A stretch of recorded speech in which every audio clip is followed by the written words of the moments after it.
Voilà, alors une fois que nous avons fini de fabriquer nos pâtes avec les machines italiennes, matrices en bronze que vous avez dû voir sur la vidéo, les matrices sont là pour choisir la forme de la pâte une fois sortie de l'extraction.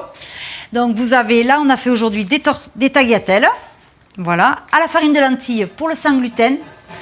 Elles sont juste protéinées, tout ce qui est bon pour la santé. Donc une fois qu'elles sont sorties du labo, nous partons au séchoir. Et c'est là où tout se passe pour la durée de consommation de la pâte.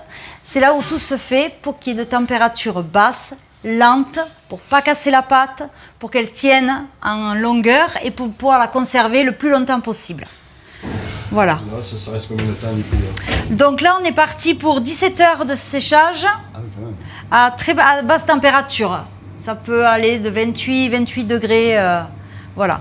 Ça va dessécher la pâte, c'est-à-dire qu'en fait, on perd, sur 1 kg de pâte, on perd 100 grammes.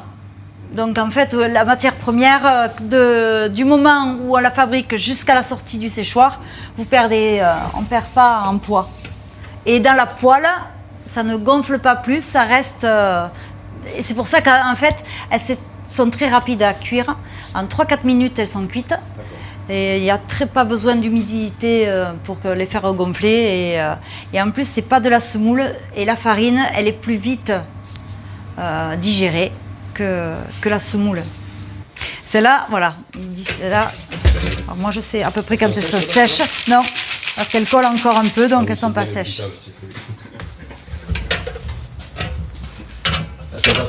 Là, non, elle ne se décolle pas trop de la clé. Donc du coup, on va repartir pour une petite tournée de finir. D'ailleurs, il restait que 3 ou 4 heures à finir. Et alors, pour définir le temps de cuisson d'une pâte, c'est le temps de séchage. Et le temps de séchage est défini par l'hydrométrie du temps.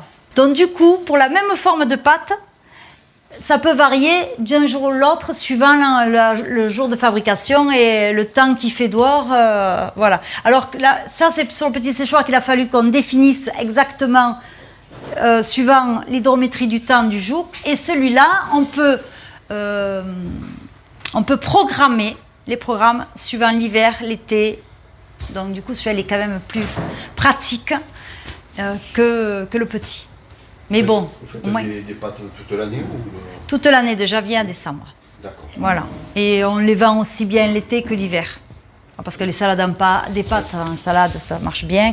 Et puis vous allez passer à la boutique et vous allez voir que je me suis diversifiée pour avoir une gamme un peu plus élaborée.